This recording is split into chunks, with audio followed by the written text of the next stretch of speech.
Babies, babies, bitches, and people that need more glitter. Excuse me. I'm going to give you a little history about me. And I've done history vlogs about myself in the past, but geez. Anyway, I've done history vlogs about myself. You know, hold on, guys, let me give me a drink. Past, and this one's going to be past about my past relationships. Some of my relationships were really, really good, and they ended on not so good terms. And then I've had bad relationships that ended. And then I've had relationships that ended because, people go their own ways. Like friendships, people like move and stuff like that. People grow, grow as people. But I want to talk about my ex husband. And then I'm going to talk about the couple I was with. Because these two relationships kind of reminded me. The one with the couple reminded me of the one with my ex husband. Okay, but let me go back because my relationship with my ex husband was years before I met the couple. Hi, Luke. Oh, you photo Bobby. But, okay, back in 2009, I met my ex husband off a chat line. Come on. She wasn't on the table call, sorry. Met him on chat line. We talked. I gave him my cell phone number, and we talked off the line. No biggie. Told him I was going to church with some friends of mine the next morning because it was on a Saturday night when we talked, and I gave him the address to the church. No biggie, Ugh. So he came to the church the next morning so we could meet. And I was going to be honest, all I wanted was a booty call. No more, no less, just I wanted dick. Straight up. Well, he came, we hung out at the church, and then when I went back to his place. Okay, let me rephrase it. I went back to his parents' place because he was living with his parents at the time. And we had sex. I spent the night. Took me home the next morning, and we talked for a couple days. And he came back and got me again, like 3 days later, and we were doing this for about a month. Then his parents, he introduced me to his parents because his dad was a truck driver and his mom was in Utah because his younger sister had her first baby. And when I finally got the chance to meet them, we were talking, and they asked us how we met, and I told them the truth. And we went from there. And then like a week or two later, they're like, "Why don't you move in with us?" Okay, cool, no biggie. Didn't think too much of it. Went ahead and moved in, packed my things, moved in with them. Because at the time I was living with my mom, and I was in my late 20s, and I was in between places anyway. So I moved in with his parents and him. He started driving over the road with his dad. So I spent a lot of time with his mom. And got to know his mom better. And absolutely, I adore his parents. Still adore his parents, and I still have a relationship with his parents to this day. Well, more of a relationship with his mom than his dad. His dad don't talk to me, which is okay. But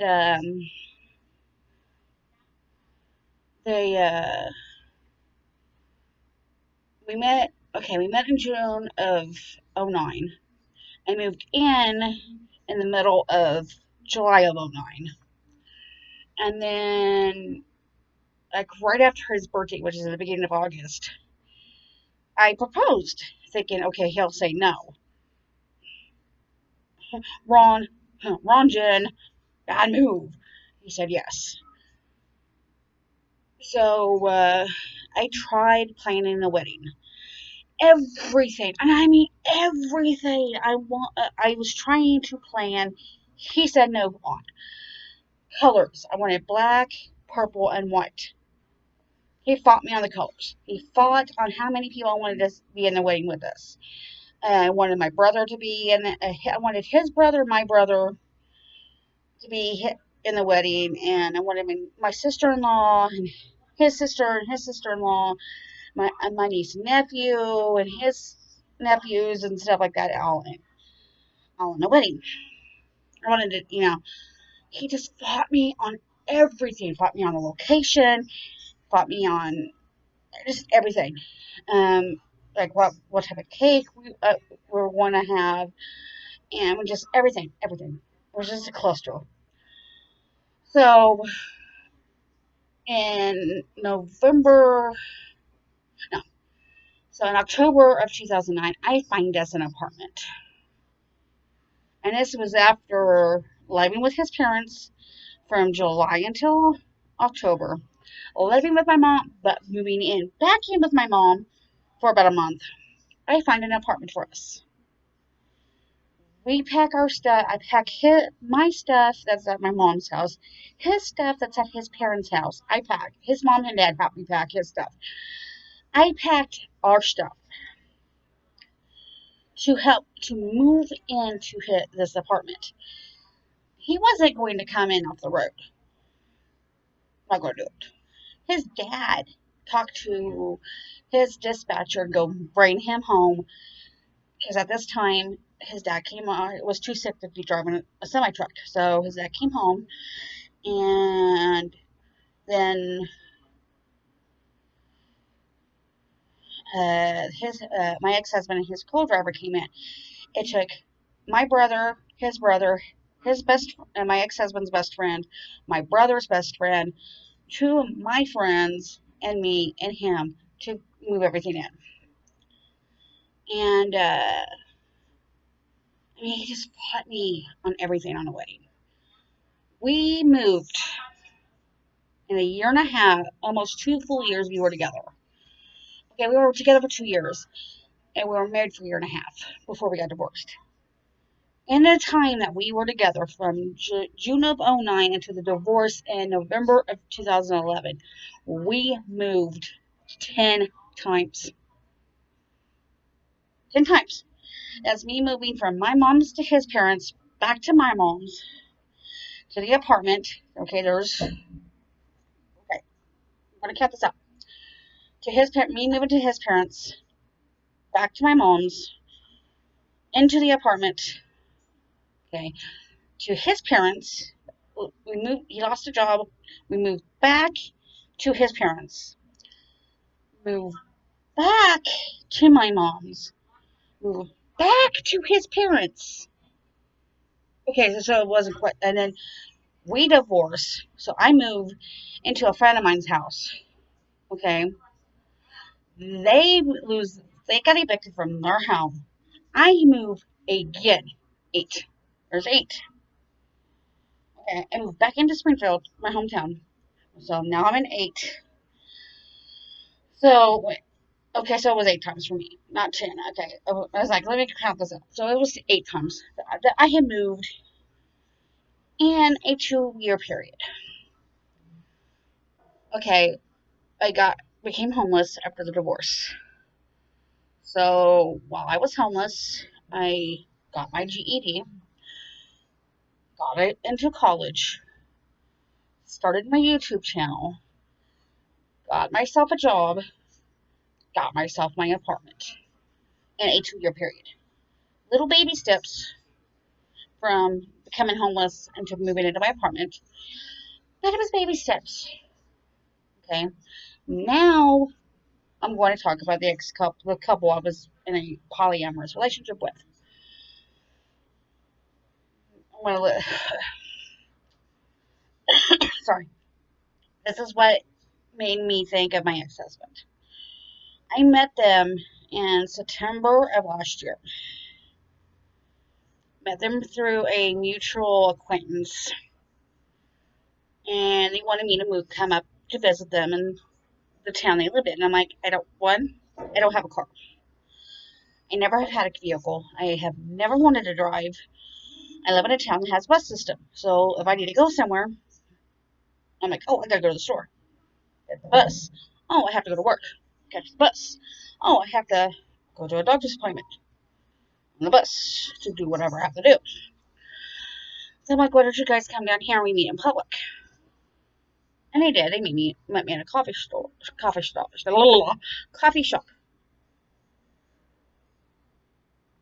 Oh, Biggie. They came down on a Saturday because she works evenings, Monday through Friday. So they came down at noon and hung out for the rest of the day till they went back home. They came back down the next day. Cool, no biggie. And I'm thinking, okay, this is just gonna be it. So we kept seeing each other for about 3 weeks. Then all of a sudden they're like, hey, why don't you move up here to where we live at?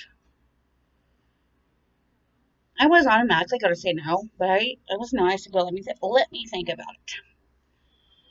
The following weekend, they bring me an application to fill out for an apartment.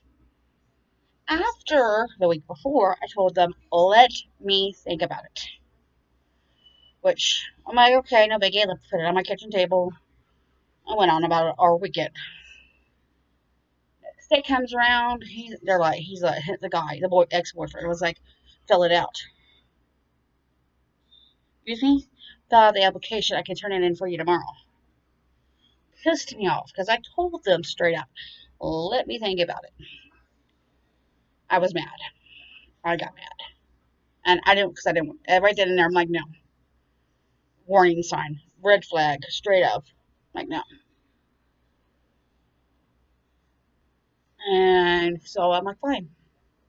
Sit down at the kitchen table, start working on it. More I was filling out, the matter I was getting. And then a friend of mine text messaged me. He said, hey, I'm downstairs. So I went downstairs. He could tell I was pissed. And he's like, what's going on?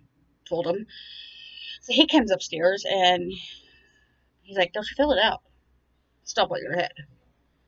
If you're apprehensive of moving to another town where I only knew these two people and no way to get around town, I had to rely on them, which is how it was with my ex-husband when we lived out of the town I was raised in. I had to rely on my ex-husband and his parents to go anywhere, to do anything. And I'm like, I don't want to do that again. So I talked to my ex-husband's parents, my mom, my counselor, my people, my coworkers, telling them what was going on. I'm like, I don't want to move. I have my job. All my doctors are here. Loki's vet is here. Uh, my family, my friends. Everything I had is here. If I have to go somewhere, like I said just a little bit ago, I can catch the bus and go somewhere. Or I can walk. Depending on where it is. I'm like, I don't want to move. I don't want to move.